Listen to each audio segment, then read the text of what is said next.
checking in, making sure you're A-okay. So remember that previous security guard I told you about? Yeah, so we got a call from the police today. Apparently he has gone missing. I guess he actually was a bit crazy. I remember like the day before his last night of the week, he asked me to be with him on his shift that night. He told me there was something he had to show me. I know, it sounds crazy, right? Although I declined, he still showed up for his shift, so... then of course, the next morning we found out that the blank character had been severely damaged, you know. And then we checked the surveillance equipment. We found out that he had brought a wrench and completely smashed blank. He had also left the building in the middle of his shift after that. I mean, he must have, you know, he was nowhere to be found the next morning.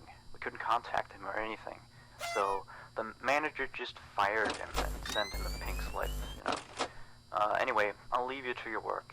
Yeah, stay tight and we'll talk again tomorrow. Have a good night.